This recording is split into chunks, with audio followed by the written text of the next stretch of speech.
Hello, welcome back to the channel, and this is a channel where we give you reviews, playthroughs, and today we're going to be giving you an unboxing. We're going to be giving you an unboxing of the new Stonemaier Games game, Red Rising, the nice fancy collector's edition.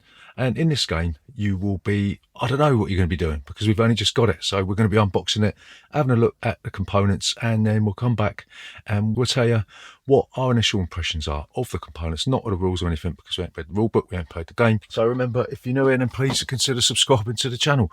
Leave a comment in that section down there, and we'll see you after this.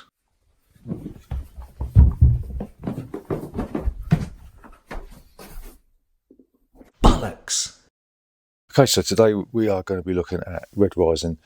Ooh, look, it's a collector's edition. How nice is that? This is a game designed by Jeremy Stegmaier, Alexander Schmidt, art by Jackie Davis, Miles Bensky, and Justin Wong. And obviously, this is a game that's based on the popular novels by Mr. Pierce Brown. I did do my homework before receiving this. This is a complimentary copy from Stonemaier Games. I did do my homework, went out and bought the book, read the book, halfway through the second book, and yeah, hopefully this game is better than the books, because I didn't really find the books that interesting. But anyway, let's crack on. So you see on the cover you've got all these different colours, and these refer to the different strata of population in the books. They've got the reds, which are the sort of working classes, and these go all the way up to the golds, who are like the ruling classes, right? And the premise of the book is that the reds are the working class people, and it's almost like an allegory for Marxist, Leninist, armed revolution, right? So, but anyway, so it's like quite a nice cover, and it's got some nice sort of gold leaf here and here, and it looks actually quite nice, right? On the other side, it's a pretty sort of sparse back cover. But again, these are some of the characters from the books. So Darrow's like the main protagonist, and then you've got Severo, Io, which is Darrow's wife, who gets killed in the beginning of the first book. And some of the other characters like Mustang, who is a bit of a love interest towards the end of the first book. Some of the other characters from some of the books, and then you've got the generic shot of the board and all that stuff. So let's have a look, let's crack this open, let's have a look and see what's inside this box. So it's a nice little rule book. It's got quite a nice sort of textured feel on the front, and it goes into the gameplay, and it's got a total of 8 pages. It's got one of those flappy type of rule books that I don't particularly like too much, because they take up quite a lot of space when you are opening these up. I prefer ones that are sort of maybe a little bit smaller than that. So it goes into a quick setup, bit on the gameplay, something about the old character cards there, bonuses, end-game scoring, usual fare, usual generic rule book, and you've got the what looks like a Masonic pyramid of power on the back there. But yeah, so there's the Automa rules. This is something that Stonemaier Games seems to include in every single one of their games, which is an absolute bonus. We do admire the fact that Stonemaier Games do include a generally playable solo alternative to the multiplayer game, you know. Well, this is something we like to see. Baggies included, so you don't have to go on Amazon and pick them up yourself.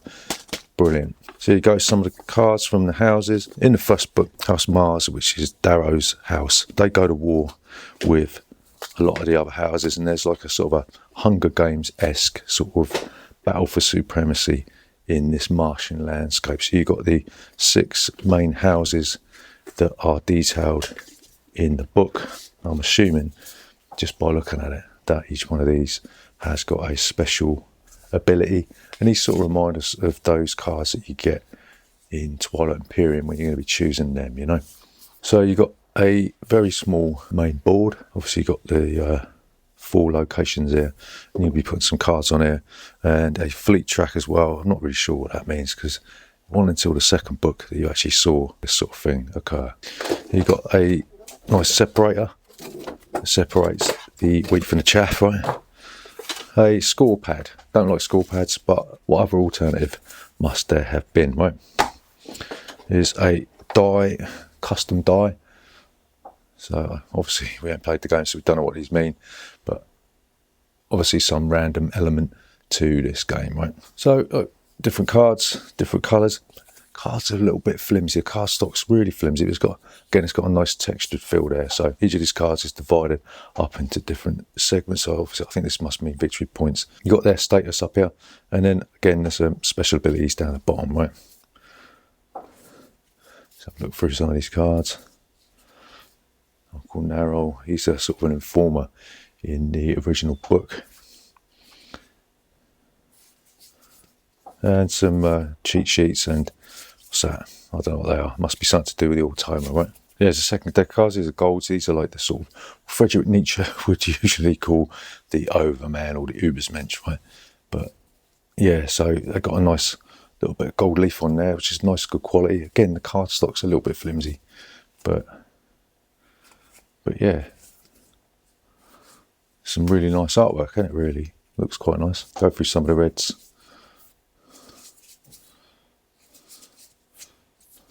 So yeah, lots and lots of cards involved in this game. Some of the components now. This is actually like real metal, which is really nice. Actual metal, not one of those crappy plastic things, but it's like a, I don't know, it looks a bit dodgy, doesn't it? It's like a Third Reich mixed with the Freemasons. Don't know, it seems a bit bizarre. And some of the, I suppose there must be like, I don't know, some sort of currency or component things. These again are really nice quality, nice and heavy. Sort of, if you think that terraforming Mars is the sort of antithesis in quality of this, these are really heavy, and you've got a lot of different colours for different things, you know. So pretty much a standard gem type thing, which you see in loads and loads of games, right? And here we go. Some, I think this is for the Automa, so just have a look. Yeah, it's probably for the Automa or the solo version, which some people are interested in. I ain't really interested in that. And then you got some of these, they look like they could have come out of Memoir 44, don't they? If you can get them out. So like card stands, so one for each player. And yeah, pretty much generic card stands that you're going to get. And finally, you've got, it looks like a holder for some sort of, for the gems, I would imagine. You know, so it's a nice little touch. Nice.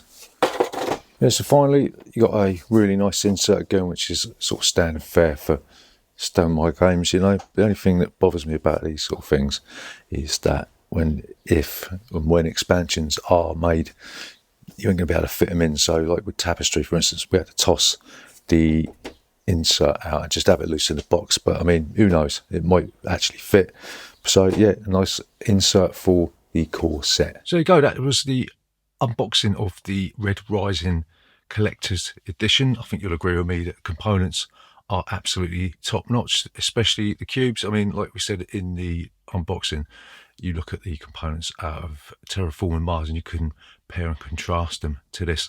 This is like off the charts, absolutely fantastic quality. The only downer about this one is it's got a bloody score sheet, and I don't really like score sheets.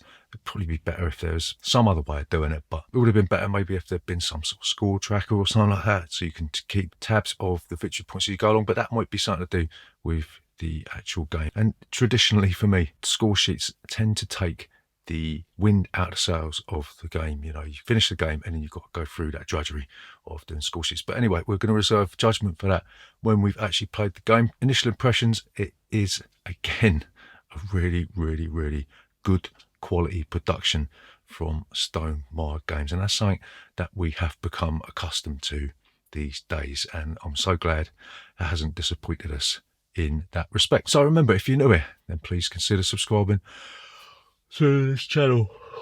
Leave a comment in that section down below, and we'll see you next time.